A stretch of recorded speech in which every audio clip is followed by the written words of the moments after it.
cannot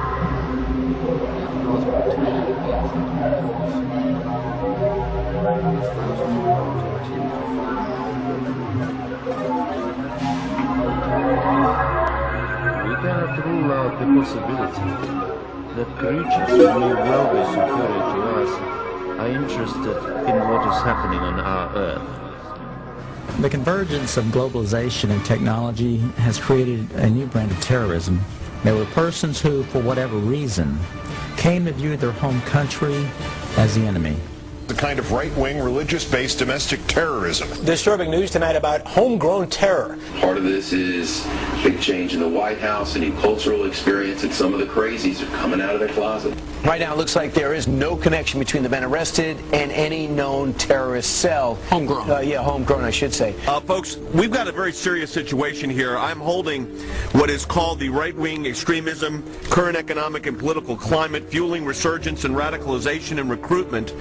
And in it, we talked about the fact that they define pro-lifers as domestic terrorists. They put this in a Department of Homeland Security document, this official assessment, now saying pro-lifers, people that believe in end-time prophecies, people that are opposed to the administration's position on immigration, those of us that are standing up for the sanctity of life and for the sanctity of marriage, all of those are now potential, and this is what they're saying, domestic terrorists. It's a terrorist next door that could be our bigger threat. They call people who believe in the sanctity of life, who believe in owning firearms, who believe in serving their country in the military and coming back, who are very concerned about the policies that this nation is embarking on, spending too much money, taxing too much. It's all listed right here. These are the domestic right-wing extremists. 1 million names under the watchful eye of the United States. America's so-called terrorist watch list has hit the record number according to one of the country's most prominent civil liberties groups. That's a lot of people to keep track of. They're adding new people all the time. It's a secret list that you don't know really quite how one gets on and you don't know how you get off. Mr. Marks, my mandate of the District of Columbia Pre-Crime Division. I'm placing you under arrest for the future murder of Sarah Marks and Donald Dumanos. Take place today, April 22nd, at 0800 hours, 4 minutes. No, I didn't do anything. You didn't do anything, but you're gonna. Future murder. Creepy, right? Putting somebody in jail not for what they've done, but for what you're very sure they're going to do?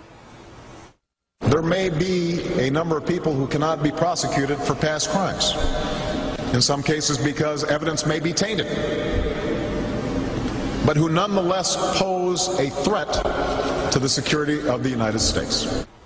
We're not prosecuting them for past crimes, but we need to keep them in prison because of our expectation of their future crimes.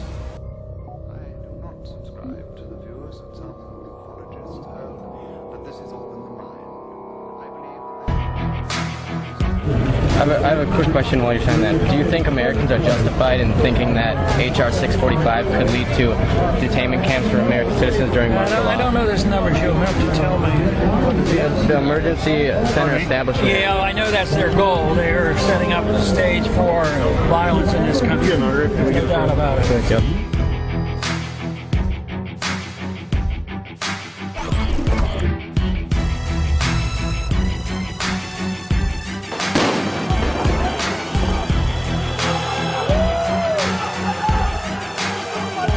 Setting up the stage for violence in this country. There's no doubt about it. Thank you.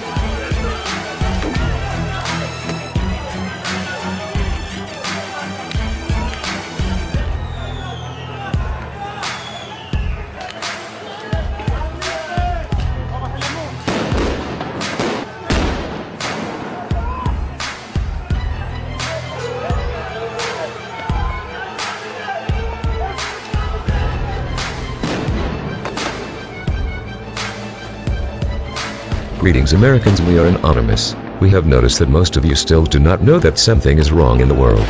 Well, it's about time you woke up to the facts. We are you. We always wondered why somebody never did anything about the world. Then we realized we are somebody. Why are people forced to live paycheck to paycheck with just enough to survive? Why are government agencies dismantling our constitutional rights in a non-transparent, secretive manner? Why are the police and military ignoring the oath to uphold and defend the Constitution of the United States of America against all enemies, both foreign and domestic? Why are they building replicas of Nazi concentration camps in America under the name of FEMA, the Federal Emergency Management Agency? Why are Homeland Security officers arresting people for freedom of speech?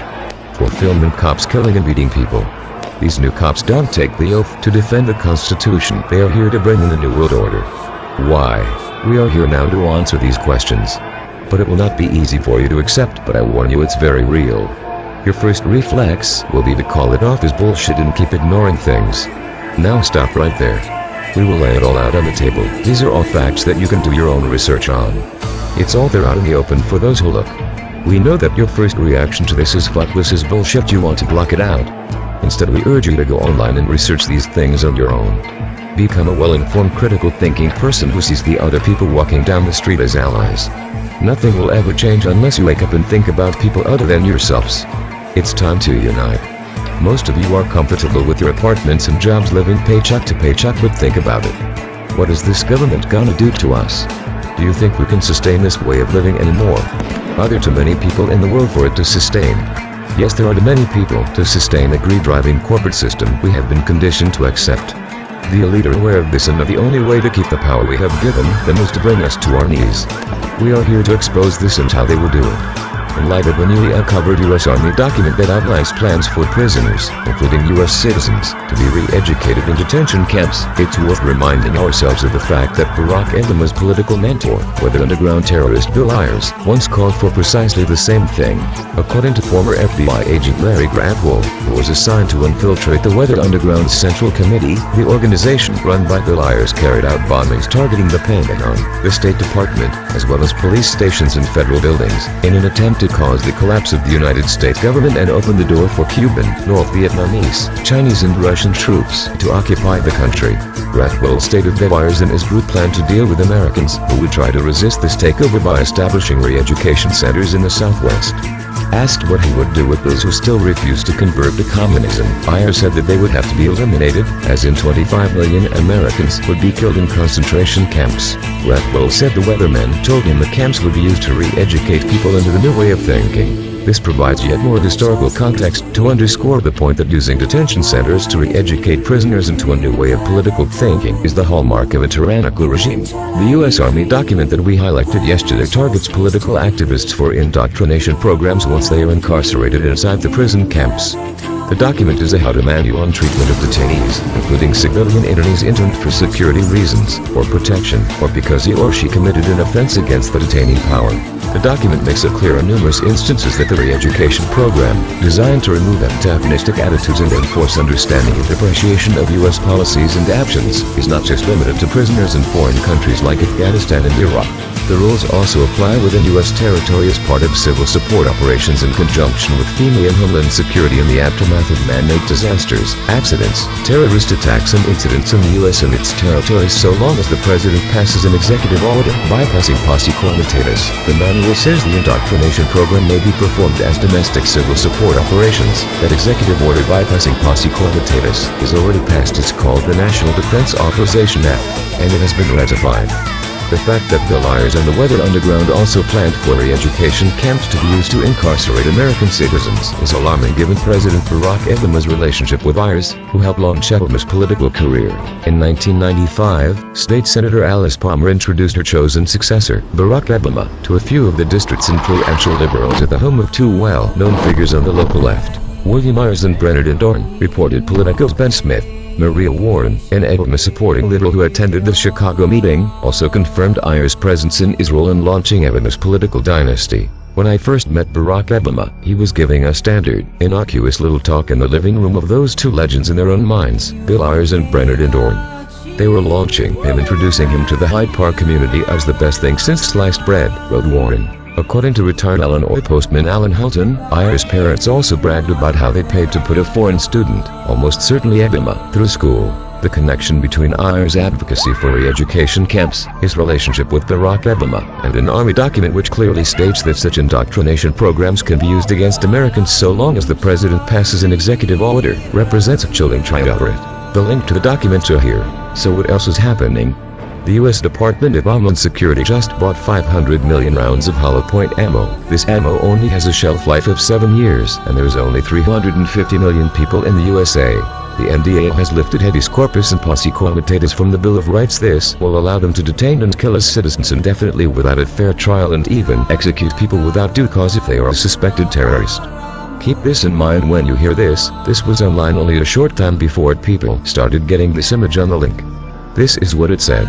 "We are preparing for massive civil war," says DHS informant.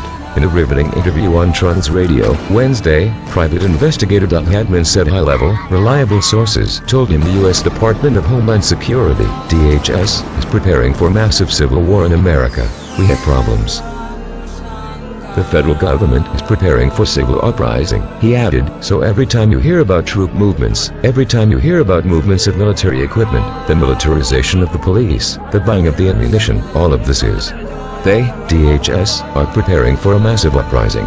Hadman goes on to say that his sources tell him the concerns of the DHS stem from a collapse of the US dollar and the hyperinflation. A collapse in the value of the world's primary reserve currency implies to a nation of 311 million Americans, who, for the significant portion of the population, is armed. Uprisings in Greece is, indeed, a problem, but an uprising of armed Americans becomes a matter of serious national security, a point addressed in a recent report by the Pentagon and highlighted as a vulnerability and threat to the U.S. during wargame exercises at the Department of Defense last year, according to one of the DoD's wargame participants, Jim Rickards, author of Currency Wars: The Making of the Next Global Crisis. Through his sources, Hadman confirmed Rickards' ongoing thesis of a fear of a U.S. dollar collapse at the hands of the Chinese, U.S. Treasury bondholders of approximately $1 trillion, and, possibly, the Russians, threatening to launch a gold-backed ruble as an attractive alternative to the U.S. dollar, in retaliation for aggressive U.S. foreign policy initiatives against China's and Russia's strategic allies, Iran and Syria.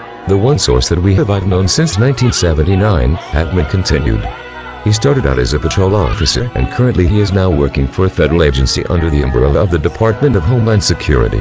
He's in a position to know what policies are being initiated, what policies are being planned at this point, and he's telling us right now, look, what you're seeing is just the tip of the iceberg.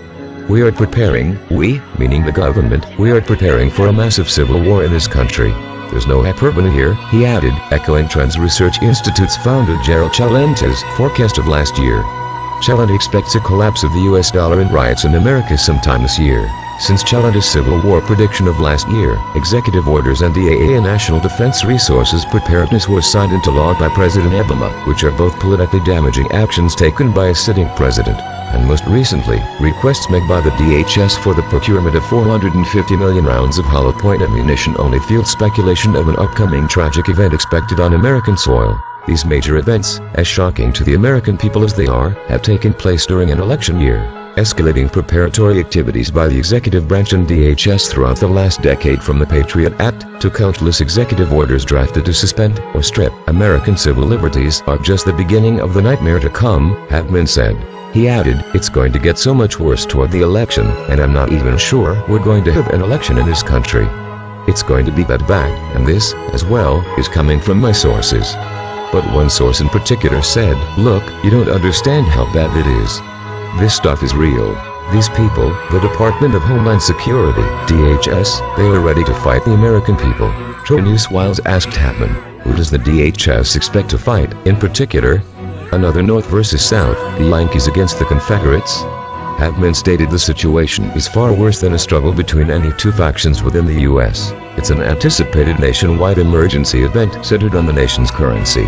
What the DHS are expecting, and again, this is according to my sources, what they're expecting is the unsustainability of the American dollar, Hadman said. And we know for a fact that we can no longer service our debt. There's going to be a period of hyperinflation. The dollar will be worthless.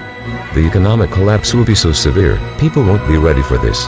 Time to unite. People start looking into the web while we still have it. Stop living in a state of compliance and open your minds. Look for the truth not on CNN but on the web. The world is in a state of distress, and it's time to at the very least pay attention to what's happening. If you don't learn from history, you are doomed to repeat it. World War III will be much worse than World War II. Camps burning bodies, all the steps taken by the U.S. government leading up to this point. It has all happened before. As the people, we have the power and we willingly give it to them. It's time to take it back. We are anonymous. We are a legion. We see all. We do not forgive. We do not forget. To the American people, we expect you.